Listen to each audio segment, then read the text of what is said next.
हम लोग पढ़ेंगे भारत का भूगोल के अंतर्गत प्रायद्वीपीय पठार। प्रायद्वीपीय पठार अत्यधिक घर्षित प्राचीन पठारी भाग है। यह गोंडवाना भूमि का भाग है जो आर्कियन काल के चट्टानों से बना है। प्रायद्वीपीय पठार आग्नेय और रूपांतरित शैलों वाली कम ऊंची पहाड़ियों और चौड़ी घाटियों से बना है। प्रायद्वीपीय पठार की आकृति त्रिभुजाकार है। यह भारतीय उपमहाद्वीप का सबसे प्राचीनतम भूखंड है। इसका विस्तार लगभग 16 लाख वर्ग किलोमीटर क्षेत्रफल है। प्रायद्वीपीय पठार को हम दो भागों में बांटकर पढ़ते हैं। पहला है मध्यवर्ती उच्चभूमि और दूसरा दक्कन का पठार। मध्यवर्ती उच्चभूमि के अंतर्गत अरावली श्रेणी, पूर्वी राजस्थान की उच्चभूमि, मालवा का पठार, बुंदेलखंड का पठार, विंध्याचल, बघेलखंड पठार, छोटा नागपुर पठार, मेघालय का पठार आता है। और दक्कन के पठार के अंतर्गत सतपुरा श्रेणी, महाराष्ट्र का पठार, महानदी बेसिन, उड़ीसा उच्चभूमि, दंडकारण्य पठार, तेलंगाना पठार, तमिलनाडु पठार, पश्चिमी घाट, पूर्वी घाट आदि का। प्रायद्वीपीय पठार की ढाल उत्तर और पूरब की ओर है। इसका स्पष्टीकरण सोन, चंबल और दामोदर नदियां करती हैं। दक्षिण भाग में इसका ढाल पश्चिम से पूरब दिशा की ओर है। इसका स्पष्टीकरण महानदी, गोदावरी, कृष्णा और कावेरी नदियां करती हैं। सतपुड़ा, अरावली, भारनेर, कैमूर और राजमहल और शिलांग की पहाड़ियां इस पठार के उत्तरी छोर पर स्थित हैं। भारतीय प्रायद्वीप और मेघालय पठार मालदा गैप द्वारा अलग होते हैं। भारतीय प्रायद्वीप और जो मेघालय पठार है मालदा गैप द्वारा अलग होते हैं। मालदा गैप को गारो राजमहल गैप भी कहते हैं। मालदा गैप का एक नाम और है गारो राजमहल गैप। प्रायद्वीपीय पठार की औसत ऊंचाई 600 से 900 मीटर है। यह क्षेत्रफल की दृष्टि से भारत का सबसे बड़ा भौतिक प्रदेश है। विवर्तन की दृष्टि से काफ़ी शांत रहने के कारण प्रायद्वीपीय क्षेत्र में भूकंप आने की संभावना न के बराबर रहती है। पढ़ेंगे अरावली पर्वत। यह भारत की सबसे पुरानी पर्वत श्रेणी है। अरावली भारत की सबसे पुरानी पर्वत श्रेणी है। इसका निर्माण पूरा कैम्ब्रियन युगीन क्वार्टजाइट नीस शिस्ट शैलों से हुआ है। यह भारत का प्राचीनतम पर्वत है। इसका विस्तार गुजरात, हरियाणा, राजस्थान और दिल्ली में है। अरावली पर्वत का विस्तार 3 राज्य और एक केंद्रशासित प्रदेश दिल्ली में है। इसके पश्चिम की ओर से लूनी और माही नदियों का उद्गम होता है। अरावली के पश्चिम से लूनी और माही नदी का उद्गम होता है। यह पर्वत श्रेणी जल विभाजक के रूप में कार्य करती है। इसकी सर्वोच्च चोटी गुरु शिखर 1722 मीटर ऊंची है। माउंट आबू की पहाड़ियों में स्थित है। यह गुरु शिखर और माउंट आबू कई बार पूछा गया है। अरावली पहाड़ी को उदयपुर के पश्चिम में जारगा पहाड़ी, टोडगढ़ के निकट मारवाड़ की पहाड़ी, अलवर के आसपास हर्षनाथ की पहाड़ी तथा उत्तर में दिल्ली रिज के नाम से जाना जाता है। पढ़ेंगे मालवा का पठार। मालवा का पठार का विस्तार राजस्थान, मध्य प्रदेश और गुजरात 3 राज्यों में है। मालवा का पठार 3 राज्य में फैला है, राजस्थान, मध्य प्रदेश और गुजरात। अरावली और विंध्य श्रृंखलाओं के मध्य में अवस्थित काली मिट्टी का संप्राय मैदान है। इसकी ढाल गंगा घाटी की ओर है। यह चंबल और बेतवा नदी का उद्गम स्थल है।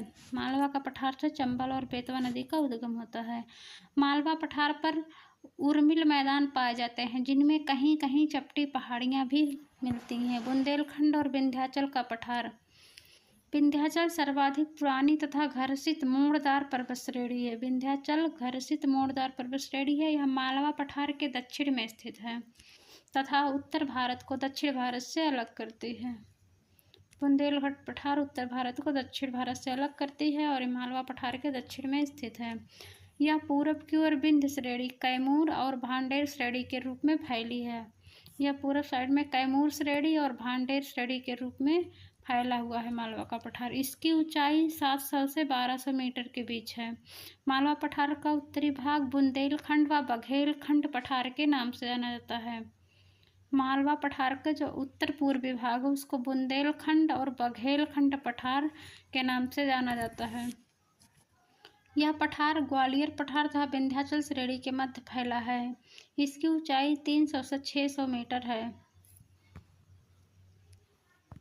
छोटा नागपुर पठार। छोटा नागपुर पठार खनिज भंडार की दृष्टि से भारत का सबसे प्रमुख क्षेत्र है।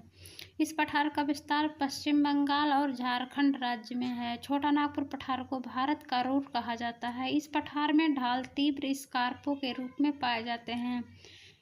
इस कारण यह एक अग्रगंभीर पठार भी है। छोटा नागपुर पठार एक अग्रगंभीर पठार है।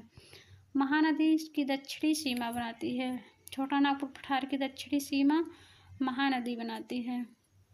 सोन, स्वर्णरेखा, दामोदर और महानदी इस पठार से होकर बहने वाली प्रमुख नदियां हैं। सोन नदी, स्वर्णरेखा नदी, दामोदर नदी और महानदी छोटा नागपुर पठार से होकर बहती है। मेघालय का पठार। मेघालय का पठार प्रायद्वीपीय पठार का उत्तर पूर्वी अग्रभाग है। प्रायद्वीपीय पठार का उत्तर पूर्वी अग्रभाग मेघालय का पठार है। यह एक समतल भूमि है जो भ्रंशन के कारण भारतीय प्रायद्वीप से मालदा गैप द्वारा पृथक हो गया। गारो खासी जयंतिया पहाड़ियाँ मेघालय राज्य में स्थित हैं। शिलांग खासी पहाड़ी पर स्थित है। इस पठार के पश्चिमी सिरे पर गारो की पहाड़ियाँ, मध्य भाग में खासी और जयंती की पहाड़ियाँ, पूर्वी भाग में मिकिर की पहाड़ियाँ स्थित हैं। दक्कन का पठार इसे शिलांग पठार के नाम से भी कहते हैं। दक्कन पठार को शिलांग पठार के नाम से भी जाना जाता है। यह पठार महाराष्ट्र, उड़ीसा, छत्तीसगढ़, मध्य प्रदेश, पश्चिमी आंध्र प्रदेश, कर्नाटक, तमिलनाडु आदि राज्यों में विस्तृत है। इस पठार का निर्माण क्रिटेशियस युग के ज्वालामुखी क्रिया द्वारा हुआ है। दक्कन के पठार का विभाजन कई खंडों में किया जा सकता है। सतपुड़ा श्रेणी। यह श्रेणी नर्मदा और ताप्ती नदियों के बीच पश्चिम में राजपीपला की पहाड़ी से प्रारंभ होकर उत्तर पूर्व दिशा में आगे सतपुड़ा, महादेव और मैकाल पहाड़ियों के रूप में छोटा नागपुर तक विस्तृत है।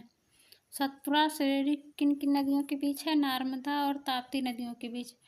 पश्चिम में राजपीपला के पहाड़ी से शुरू होकर उत्तर पूर्व दिशा में सतपुड़ा, महादेव और मैकाल पहाड़ियों के रूप में छोटा नागपुर विस्तृत है। सतपुड़ा की सबसे ऊंची चोटी धूपगढ़ है। 1350 मीटर इसकी ऊंचाई है। यह महादेव पर्वत पर स्थित है। धूपगढ़ चोटी कई बार एग्जामों में पूछा जाता है। मैकाल पहाड़ी की सर्वोच्च चोटी अमरकंटक है जो 1066 मीटर ऊंची है। अमरकंटक की ऊंचाई 1066 है।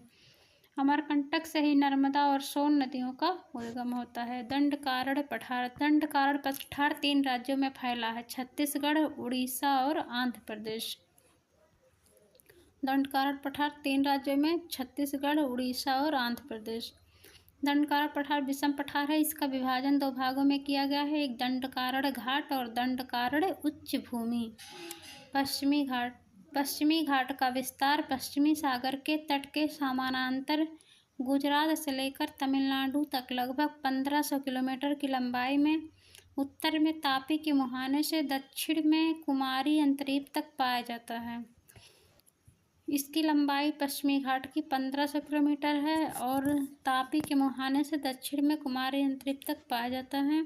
इसकी औसत ऊंचाई 1200 मीटर है। पश्चिमी घाट की सबसे ऊंची चोटी अन्नायमुड़ी। इसकी ऊंचाई 2695 मीटर। अन्नायमुड़ी केरल में स्थित है। अन्नायमुड़ी दक्षिण भारत की सबसे ऊंची चोटी है। केरल का कुट्टानाद भारत का न्यूनतम ऊंचाई वाला क्षेत्र। भारत का न्यूनतम ऊंचाई वाला क्षेत्र कुट्टानाड है। यह समुद्र तल से नीचे अपनी खेती की तरीकों के लिए प्रसिद्ध है। इसे केरल का धान का कटोरा भी कहा जाता है। कुट्टानाड की खेती के तरीकों को वैश्विक महत्वपूर्ण कृषि विरासत प्रणाली घोषित किया गया है। 16 डिग्री उत्तरी अक्षांश रेखा गोवा से गुजरती है। उत्तरी सह्याद्री तथा दक्षिणी सह्याद्री को 2 भागों में विभाजित करती है। उत्तरी सह्याद्री की सबसे ऊंची चोटी कलसुबाई, इसकी ऊंचाई 1646 मीटर और महाबलेश्वर, इसकी ऊंचाई 1438 मीटर है।